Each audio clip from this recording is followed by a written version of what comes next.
Hello, and welcome to the Mohit Show. In this video I will be covering stories from r/detrans, a well-moderated subreddit for people questioning, desisting, or detransitioning.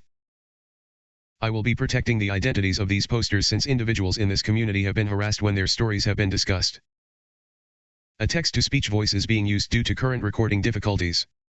Don't worry, I will be able to voice again soon. This video's first post, titled, "I don't want this to be my life forever, detrans female, I'd genuinely rather die than have to live the rest of my life as some botched medical experiment. I wanted to be hopeful that I can reverse the changes of testosterone the longer I'm off of it, but I just have no hope anymore. My whole life I was ridiculed for being the ugly girl, and now I've cemented my place as an ugly freak for life. I keep thinking about how many chances I had to turn back. I was denied testosterone on my first appointment because I was experiencing migraines. I had a mental breakdown only 2 weeks into taking testosterone because I hated how it made me feel. Several times throughout the years I wanted to detransition, but I knew the damage had been done, so what's the point? What's the fucking point? I'll never be a normal woman. I took everything I had for granted. I thought it would be easier to be a somewhat okay-looking man than to be an ugly woman, and now I'm far uglier than I was before I took testosterone. I've started to realize that this all hinged on my body dysmorphia from the start, and now it's become out of control.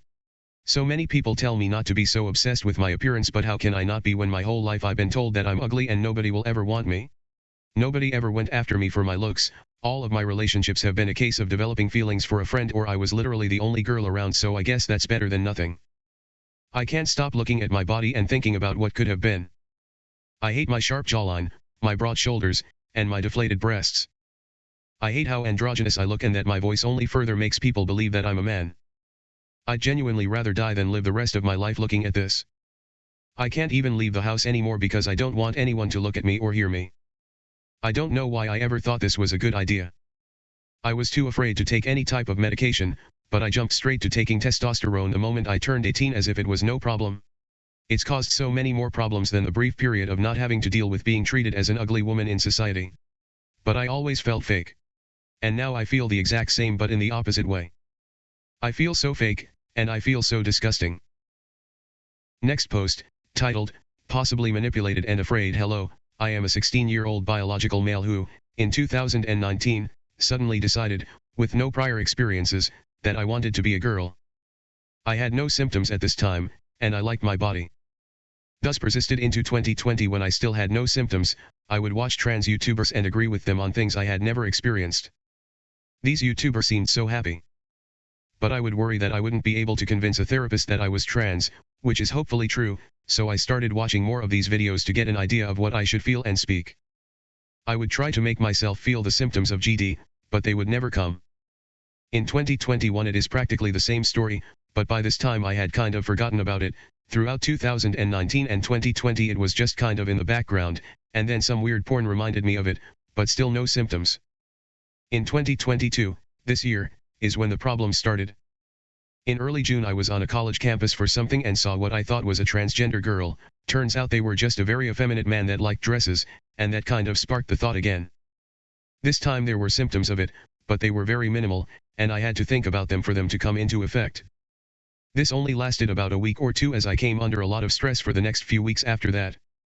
After the few weeks of stress went away, I was fine, no symptoms of GD and everything was great. However, only a few days ago I was looking at this similar style of porn as the previously mentioned one, and the feeling came back. The symptoms soon followed a few minutes later. This time they were stronger than last time, and I'm afraid it won't go away, and I don't want to be a girl. It's only been a few days, so maybe it'll go away. It seems like some of the symptoms only occurred after reading about them. For example, I've read about this one before but didn't get symptoms in the past. Voice dysphoria. I didn't start experiencing it until today when I remembered it. Today it just seems like my symptoms are progressively getting worse as the day goes on, and I don't know why. Is there another mental condition I have that's causing this? Please help me. I don't want to live like this, but it seems like it will never end. Any help is much appreciated." From the comments. Detrans male. So, there used to be this phenomenon in cultures that had a history of cannibalism or cannibalism legends. Even if the society had moved on from practicing cannibalism or from taking its legends seriously, sometimes a few people would develop this irrational fear that they themselves were going to become cannibals, like it was in their nature. These people were caused distress by the idea. They didn't really want to be cannibals, but they believed that somehow, They had no choice and something inside them was pushing them toward it. Sometimes they'd even claim to have odd cravings or frightening fixations. In reality, what was happening was a kind of socially reinforced psychological phobia that led to these people being convinced they were contracting a fictional condition. They weren't really doomed to become cannibals, they just worried about it so much that it became an obsession. In reality, they had grown up hearing so many stories about spirits making people cannibals and such that the fear of it made them manifest symptoms of it on themselves. Our culture has just been hit with a big wave of people who are transitioning because they discovered that something inside them was pushing them to be the other sex. I think it is very possible that you may be experiencing a kind of obsessive fear of this affecting you, just like those people worried they were destined to become cannibals. Maybe not, but you should at least ask yourself if maybe this is becoming an unhealthy obsession for you. Desisted male. This is a really interesting comparison psychologically speaking. Like another aspect of group hysteria, aside from identifying along with others in a group, there's another type of that hysteria from being so worried of becoming that thing. I think obsessing about anything is going to prevent better decision making in other aspects of life. If not self-fulfilling, it does limit yourself from other options in life. Questioning own gender transition. This sounds like intrusive thoughts from OCD. Desisted. I came here to say this. Your experience is very familiar to mine. I had no symptoms of GD before suddenly developing extreme anxiety about it in 2014. Over time I did start to feel things that I thought were symptoms of GD, phantom limb feelings for instance, but they didn't last overall. I will advise you, 1. Don't try and force yourself to come out or accept that you're trans. 2. Don't jump into trans communities or exposing yourself to trans pornography or whatever. 3. Try to occupy your mind otherwise and make sure you are busy in your life. I can't promise it will go away quickly, but my experience is that obsessing over what your gender identity is deep down and running exposure therapy on yourself does not help at all. If you are really trans, then there's nothing you can do about it and you may as well relax, but frankly people who are trans don't spend all their time wondering what they really are, they spend it dressing up as the opposite sex. It's a hard thing to do, but you just need to try and be zen and not freak out. This is most likely an anxiety issue rather than a gender issue. Questioning own gender transition. You're convincing yourself. Each time you spend time thinking about this, making the feelings come through your attention and intention, you will reinforce the idea in your psyche until it ultimately becomes so strong within you it will feel absolutely true. I'm not dismissing dysphoria at all, but what you describe you are doing matches up exactly with the process of convincing your unconscious that an idea is true. Edit. As a quick addition to this, the process I'm talking about is used to help people when experiencing intrusive thoughts, low self-esteem, anxiety, and the like. The process can be used to rewire your brain and unconscious in any way, positive or negative. You can even do this without realizing, which is what I am seeing in your post. Detrans male. Have you tried asking any autogynephilia subs? If it has a sexual connection, like being triggered by porn, it is possible that you have a GP. If this is at all an option, I would find a therapist who does not specialize in gender and is focused on solving your problems through the lens of mental health and not gender. While this is pretty rare, usually older therapists in their 60s, 70s will be your best option. And you can learn mindfulness strategies to keep your thought under your control. Best of luck. Questioning own gender transition. Honestly, it's easy to say don't think about it, but that can often be helpful. Kinda a mix of avoiding and ignoring it. I will think why don't watch that porn. Don't focus on gender, stereotypes, or trying to guess if a person identifies as a different gender or dresses different than the norm. Do you have hobbies you can focus on?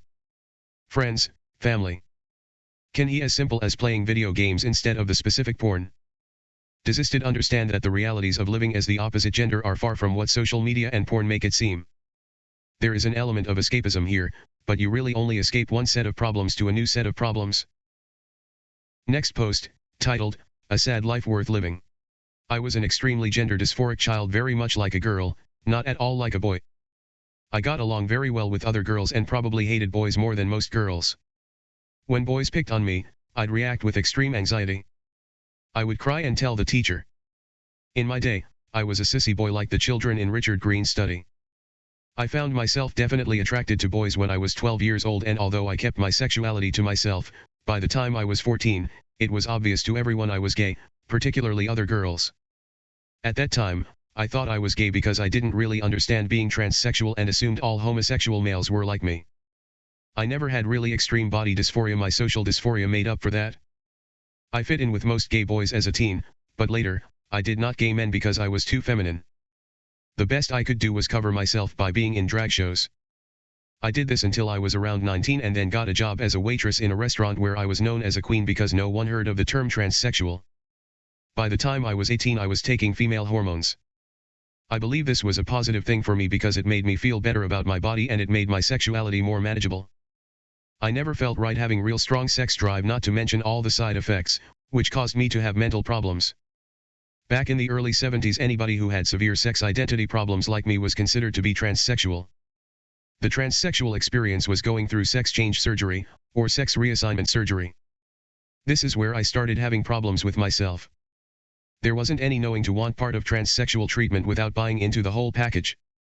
I think for me, hormones were the right choice because of the positive effect it had on my personality and on my body. Surgery was another matter altogether. I can't explain the complexity of being transgendered, but I do know that for me surgery was not the right procedure. It pretty much ended my desire to have sex. At first, it didn't seem so tragic, it was new to me and being able to have sex like a female seemed psychologically satisfying. Over time, I got to the point where I just didn't want to have relationships anymore because the sex was not pleasurable. I will not entertain anyone's idea that I'm not like a female because I know myself. I know women who have been really close to me and nobody ever thinks I'm not very much the same as most females. Unfortunately, or not, I was born male, and my body was naturally sexual with male genitalia. I feel like I sacrificed my sexuality and my ability to have my body feel sexual pleasure for the sake of being able to fit into a role that better suited me in society. If I were a young person today, I think I'd be able to be as feminine as I am, even take estrogen and have my body where I feel happy being myself, yet not have to part with my genitalia because of my sex role difference and gender identity. Sex roles are so rigid and extremely binding. Not everyone can imitate the sex role they are supposed to adhere. There is so much difference in the behavior females is allowed to exhibit, where males are supposed to somehow inhibit emotionality and be stoic. If our society could ever get to the place where it would allow someone like me who was perhaps unfortunately born male to exist as myself without having to have sex change surgery, I think we'd have come a long way towards our advancement at being truly human. From the comments. Desisted. You don't have to imitate other males to be a male. You can be feminine and a male. There's nothing wrong with that and nothing you have to act like. Original poster. Maybe today somewhat true, not so growing up in the 1950s. You're being very idealistic. Desisted. I hear you and hear what you went though, I completely acknowledge the pain and suffering it brought you. What I meant with my comment was that it shouldn't be like that. Original poster. I fully agree with you about that. I live in a common person world. I watch television and commercials. They'll have a commercial on television about a woman crying, they'll never put a man on crying. Men aren't supposed to cry in 1950 and they're not supposed to cry in 2022, desisted. I definitely have seen more representation of men doing things like crying, being emotional, and other things. I live in this world too, and it brings me immense pain daily. To see women represented certain ways, seen certain ways, denied certain aspects of our humanity. You see the same with men. We both suffer. But this doesn't mean we have to, nor does it mean it's right. We have made progress slowly but surely, and I think it will get better. Look at K-pop boys for instance, pastel clothes, earrings, makeup, love songs. Humanity is getting better, just like the rise of women wearing pants, or getting bank accounts, or fair jobs. We are growing and hopefully it will get better as we continue to talk about this and bring awareness to our society's original poster. I think it has gotten a lot better for women because women are much more emotionally aware. I think men are too stoic to even know what's good for them. I think men play along with the patriarchal system that only serves the strongest and most dominant males.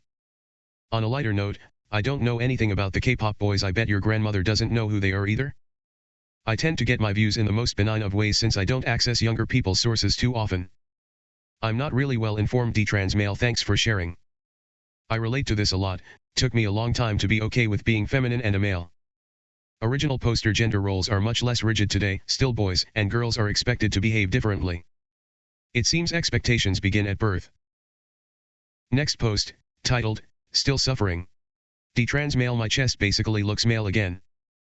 Tamoxifen has been an incredible treatment. Really impressive in terms of fixing the look of my chest. There's some sign that the breast tissue is a little swollen, but it's not a big deal. The left nipple almost looks normal again.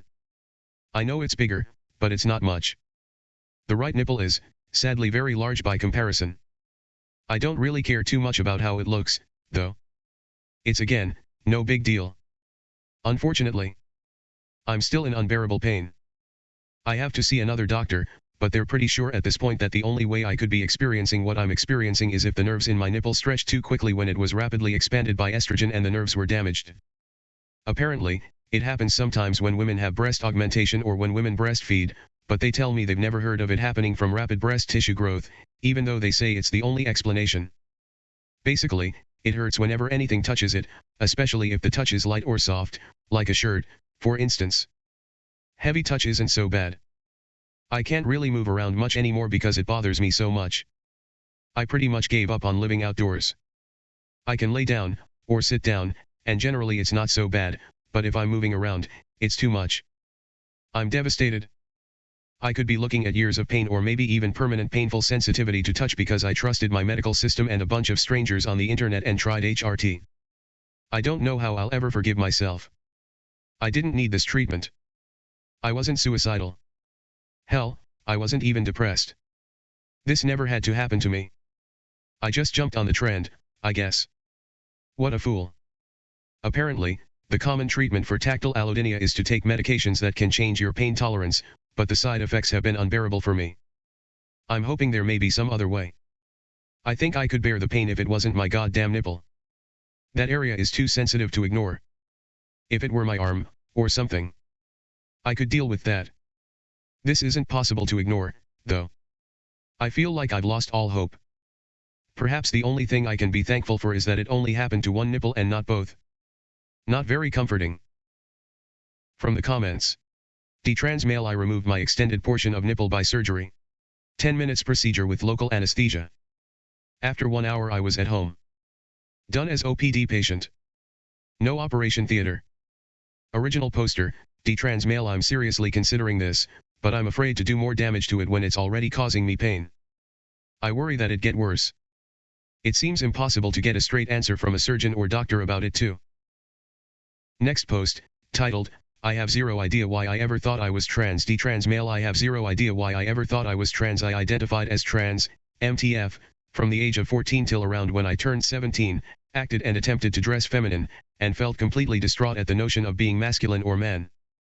I felt completely confident in myself that I was trans for around this entire time until I suddenly stopped feeling this way around when I turned 17.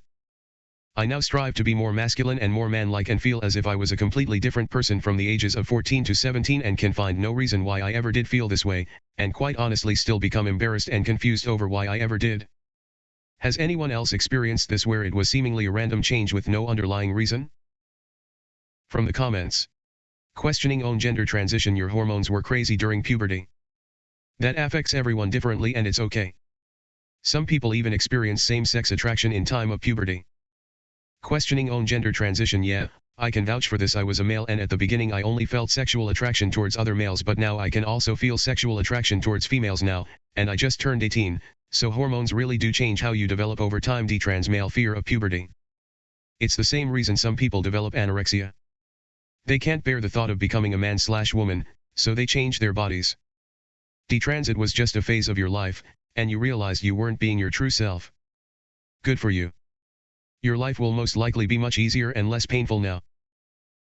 Next post, titled, Finally decided I'm detrans. Detrans female, I've come to the conclusion that I'm just a masculine woman. I love cis men and people can't seem to understand a masculine woman being with cis men. I have a partner who's supportive no matter my choice, but it's just annoying, I guess. Anyone else? From the comments, desisted female. Yeah, I desisted cause my then boyfriend has attracted to me as a woman, not as a stereotype of femininity. He was very open with me being butch AF, not shaving, no makeup, and wearing all men clothes. It made me see my sex and sexuality exist regardless of gender roles and stereotypes. This video's last post, titled, I came out to my family as a trans girl after partially socially transitioning for 2 years and I realized that this is a fantasy created out of self-hatred. Desisted male, I feel like I put my whole life at a standstill for the past 2 years waiting to come out to my family and transition. I'm 15, about to turn 16 next month right now for context, and I believe this is a fantasy I created in my head. After I came out and got a gender therapist in the past few weeks, I feel this overwhelming dread and despair. My family was accepting, but I've never felt more suicidal and creeped out in my life. I just feel utterly destroyed because I believed that this would fix me, and that dysphoria was what was wrong with my brain and that cross-sex hormones were going to be my saving grace, even so much so I considered dying. Thank God I wasn't that stupid. All I feel is a lot of trauma I had recently gone through start to eat at my soul now that I realized that the dissociation and dysphoria wasn't that I was supposed to be a woman, but I felt a traumatized little boy inside of me creating a fantasy to escape the reality he truly lived in. I haven't felt this emotional in so long since before I believed I was transgender. Today I had moments of truly accepting being male and truly feeling love for myself instead of staring in the mirror for hours each day feeling like I had no idea who was looking back at me. Just hearing my real name Noah just feels like I'm a human again now.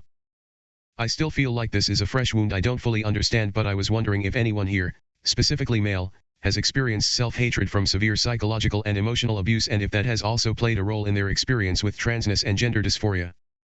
I am really grateful to have found places like these that have made me feel less alone and helped me understand this dangerous road path that I was heading towards, and I'm terrified and deeply relieved of realizing that this truly was a manifestation of self-hatred. From the comments, detrans female, your story is very similar to mine. I just turned 16 and have been detransitioning for the past few months and it's felt so empowering and liberating, to use words trans activists use to describe the delusion they're in. I'm glad you found yourself, desisted male, original poster, thank you. It's weird that the happiness that trans people describe as gender euphoria has been being felt by me accepting that I'm a gay feminine male and never came from diluting myself into thinking I was female. I've been wishing I could go back and stop myself from ever going down this road, but I'm just happy to have found myself before I did anything irreversible. I hope everyone male and female can feel safe and at home being who they are.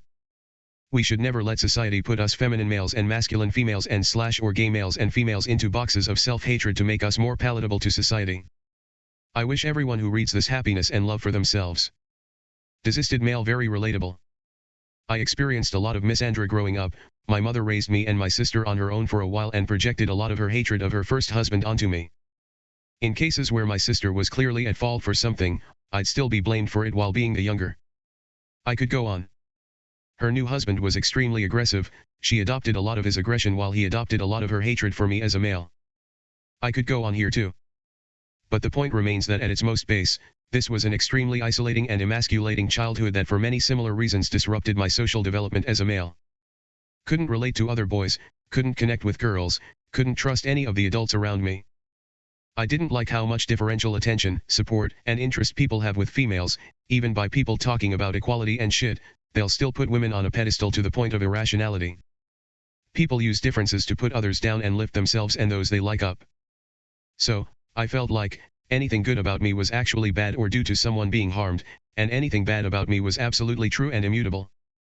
Well, this spiral, alongside not feeling socially connected with the cultural expectations and standards, led to me looking for new ways of being.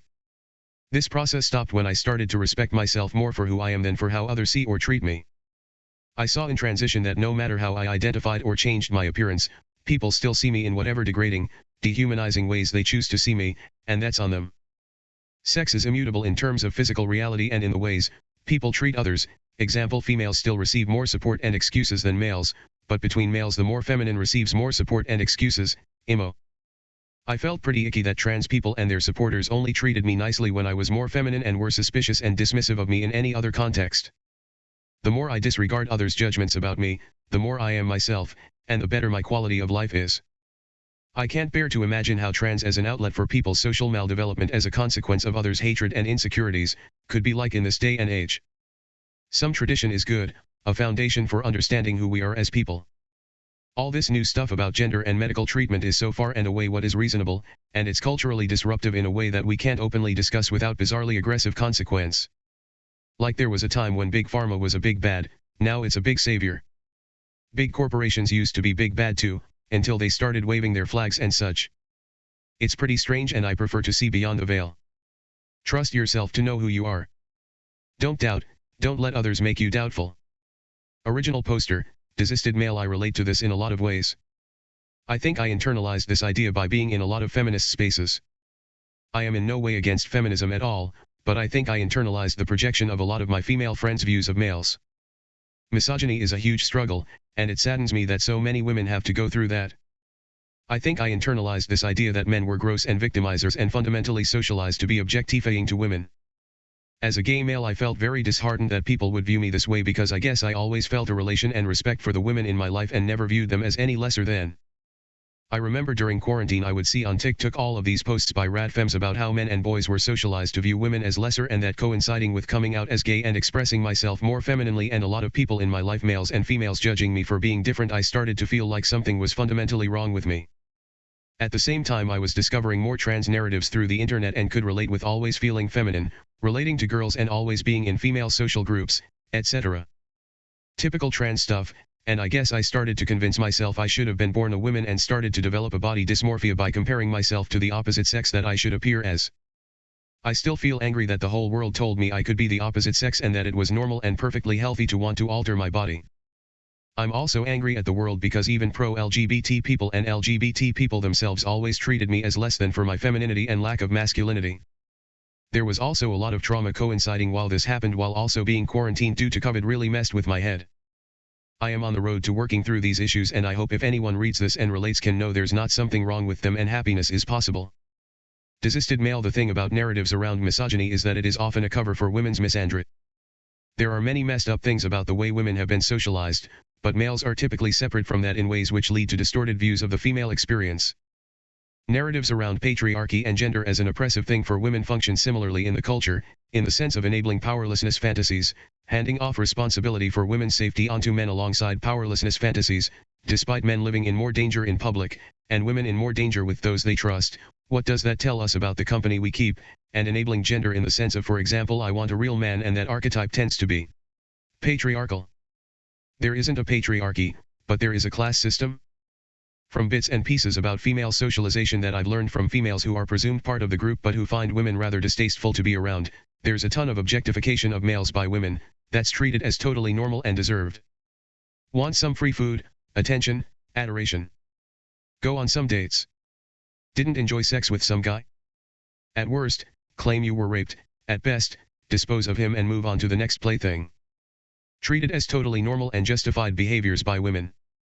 Try to address toxic femininity and female entitlement, and you get stonewalled, or called names / put down. They get defensive. They try to universalize it as just everyone can be like that, or most often blamed on others. Well, that's because patriarchy or whatever. It's pretty interchangeable, utterly predictable in refocusing on character attacks, and ideologically impenetrable. I really don't see the female experience and socialization as uniquely worse off than the male one. There are worse parts of both. Reproductive rights are an issue, sure, but so is unequal conviction rates. Forced to raise kids or forced behind bars. Which is objectively worse, in terms of personal freedom? You can abandon your kids to the state or a church or whatever. You can't walk out of prison whenever you want. Detrans male. It's sad, but our brain can play cruel games with us, so, great that you realize it quite soon, as well as you haven't made irreversible things with your body. Desisted. This reasoning is very common in men and boys, it is in women and girls too, but that's another topic. I really want to help men and boys understand that they are beautiful, wonderful people just as they are. And to combat male hatred, in all communities. End.